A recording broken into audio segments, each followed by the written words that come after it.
Welcome back. Thank you for choosing to be with us today. Pray that our study through the book of Acts can encourage you and maybe give you a little insight to some things that were going on at the time in the early church and how that could apply with what we've got that we have going on in our lives. We have an interesting situation that we come up to in Acts 18. When we left off, Paul was in Corinth, and he had been there for a year and a half. God said, you don't have to worry about anyone doing you physical harm because I've got a lot of people who are here, and you're going to be free to teach them. And so the church in Corinth begins and starts to grow. And so Paul is there for a year and a half with his friends Aquila and Priscilla, who are also tent makers. Well, in chapter 18, verse 18, we're going to start there, and let's. This is whenever Paul is leaving Corinth. Paul, having remained many days longer, took leave of the brethren and put out to sea for Syria. And with him were Priscilla and Aquila. In Cenchrea he had his hair cut, for he was keeping a vow. They came to Ephesus, and he left them there. Now he himself entered the synagogue and reasoned with the Jews. When they asked him to stay for a longer time, he did not consent, but taking leave of them and saying, I will return to you again if God wills, he set sail from Ephesus. When he had landed in Caesarea, he went up and greeted the church, and then went down to Antioch. All right, so this is like Luke fast forwards through the end of Paul's second missionary journey. He'd stayed in Corinth. He goes over to Ephesus, and he takes Aquila and Priscilla with him. And then he leaves them there. He does do some teaching, some dealing with the Jews specifically, and then he leaves. They want him to stay for longer, but he can't for whatever reasons. And there was this thing about him cutting his hair, fulfilling a vow. We don't really know what the vow is, but because it was at the end of his time in Corinth, maybe it was because God had promised him that he was going to be safe, that he had stayed as long as he could, and he stayed and fulfilled that vow to be there with the Corinthians, and then he had his haircut whenever he left. So he goes to Ephesus, then he goes down to Caesarea, and if you remember, in Caesarea, that's where Philip the evangelist landed and stays. This same Philip that was a co-worker of Stephen, who Paul ended up being there for his murder. But yet he stops in Caesarea to greet the church there and to be a part of their number for a moment. And then he goes back up to Antioch, where he left from. So Paul, this is the end of his second missionary journey, and we're going to introduce another character that is pretty interesting. Let's start in verse 23.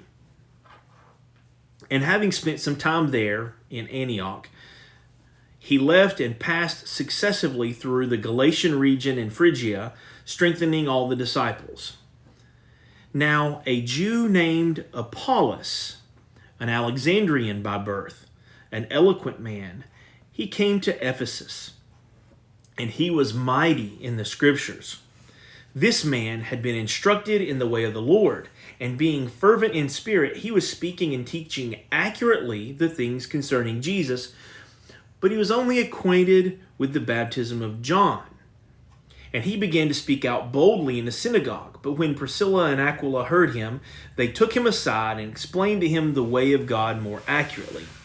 And when he wanted to go across to Achaia, that's where Corinth is, The brethren encouraged him and wrote to the disciples to welcome him, and when he arrived, he greatly helped those who had believed through grace. For he powerfully refuted the Jews in public, demonstrating by the scriptures that Jesus was the Christ. So, Paul, after landing in Antioch for a little bit, he starts a third missionary journey. But then Luke changes his focus back to Antioch, where Paul was. Not Antioch. Athens. Is that right? Ephesus. Ephesus. Sorry about that. So he takes the scene back to Ephesus, where Priscilla and Aquila had been left off. And this new fellow comes in. This fellow named Apollos, who is a Jew. But he was a Jew who had grown up in Alexandria. Alexandria was the capital of Egypt, not the capital, but a center of religion and intelligent thought and a lot of culture in Egypt. And for 1,000 years, Alexandria, from whenever Alexander the Great founded Alexandria until it was finally destroyed up in the 600s AD, not destroyed completely, but the time of their greatness was ended. Alexandria produced some great things, including the Library of Alexandria, and also which was one of the 7 wonders of the world. And so this was a place that was full of culture, and it was a place full of education. And here is a Jew that grew up there that decided, after hearing the way of Jesus, heard about Jesus and believed in it, he goes from there to Ephesus, which is also a religious center, which is a high culture place. So he goes there and he starts confronting the Jews, trying to teach them about Jesus. But he only knows of Jesus through John the Baptist's baptism. And so Priscilla and Aquila, they take him aside and they let him know. Paul had been with Priscilla and Aquila for 18 months. And they ended up deciding to come with him from Corinth over to Ephesus. And now they meet this powerful Jew who's teaching. And they help explain to him more fully. And once that happens, he decides he wants to go over to Corinth. So the place where Paul stayed for 1.5 years before he came to Ephesus with Priscilla and Aquila, that's where Apollos wants to go. So before he goes, the disciples, the church there in Ephesus, write letters saying, "Hey, we got this guy that we want to come and meet with you." And when he gets there, if you'll remember, in Corinth, Paul first came to the Jews in the synagogue as was his custom. But then they rose up against him, a great deal of them. And so he said, "I'm going to go and teach the Gentiles. Your decisions are going to be your own. Your destruction's your own decision. But I'm going to go to the Gentiles." And so he starts teaching the Gentiles. Well, when Apollos comes into Corinth, he goes in to the Jews again. Not in the synagogue, but in public, it says. In verse 28, he was powerfully refuting the Jews in public, demonstrating from the scriptures that Jesus was the Christ. So what Paul started, Apollos continued. And you would think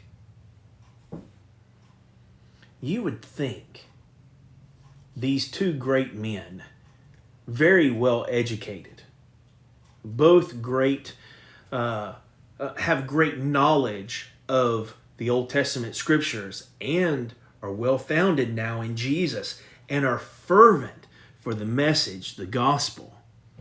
You would think that that could only make for good stuff for the church there in Corinth, right?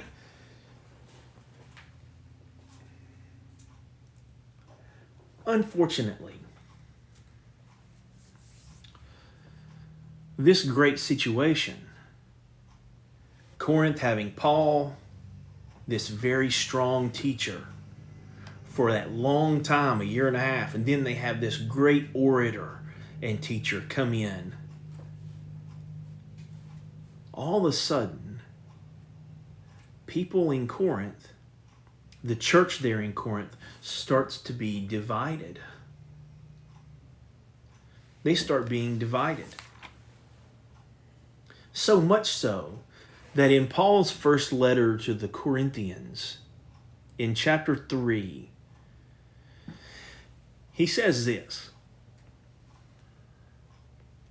"And I, brethren, could not speak to you as spiritual men, but as men of flesh, as infants in Christ." He says, "I'd like to talk to you as if you were grown up, but you're not. You're acting like babies." Verse 2, "I gave you milk to drink, not solid food, for you are not yet able to receive it. Indeed, even now you're not yet able, for you're still fleshly. For since there is jealousy and strife among you, are you not fleshly, and are you not walking like mere men? For when one says, 'I am of Paul,' and the other, 'I am of Apollos,' are you not being mere men? What then is Apollos, and what is Paul? Servants through whom you have believed, even as the Lord gave opportunity to each one. I planted, Apollos watered, but God was causing the growth. So then, neither the one who plants nor the one who waters is anything, but God who causes the growth. Now he who plants and he who waters are one, but each will receive his own reward according to his own labor. For we are God's fellow workers. You are God's field, God's building. According to the grace of God which was given to me, like a wise master builder, I laid a foundation, and another is building on it. But each man must be careful how he builds on it. For no man can lay a foundation other than the one which is laid, which is Jesus Christ." Now, we could go on, but I want to illustrate here. The Corinthians were using the foundation of Jesus, the foundation of the teaching of Jesus from Paul, and the continuing teaching of Jesus from Apollos, and they were using that to cause division within the church. I'm over here in Paul's camp, and you're over there in Apollos' camp.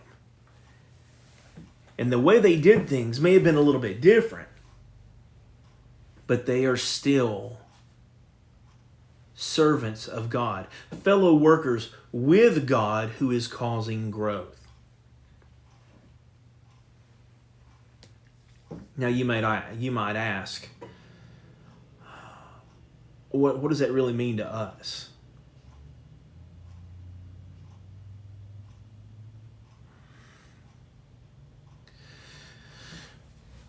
The Corinthians didn't have the corner market on being attached to men. You know, there are many preachers out there, and there are some preachers that I like better than others. There are some folks that I like listening to better than I like listening to others. There are some classes that I like being in more than I like being in others. But when I start making my faith in Jesus about the man. I'm no longer attached to the foundation. I'm attached to this other person. And if you think about it like this, imagine Jesus is holding a rope, and that rope is faith. And so he has some rope going from him to me. And now I teach people about Jesus, but instead of grabbing a rope from Jesus to them, they grab a rope from me to them. Now, in between them and Jesus, you have me. But I'm just a man. And I fail. And when I fail, what happens to the faith of those people that are downstream from me? They're cut loose. Some may find their way back to Jesus, some may not. But there is a danger in building your faith on the man who teaches you or the woman who teaches you. You can appreciate their work. You can appreciate their servanthood. But our faith that saves us is in Jesus and Jesus alone. Paul says in 1 Corinthians 3 that the foundation is Jesus Christ. That's what we need to build on. And when God builds us together, we are together on our faith in Jesus. Not my faith through Bill Williams to Jesus. So let's not, I know that there are probably people who you like listening to more than others. But remember, we are just servants of the word. We are just messengers of the gospel. And anyone who puts themselves and their importance in front of the gospel message and Jesus himself, that's dangerous. That's dangerous. And be aware of that. Trust in Jesus. He'll save you. And we'll look a little more about Paul's journeys next week. Thank you very much. Have a great day.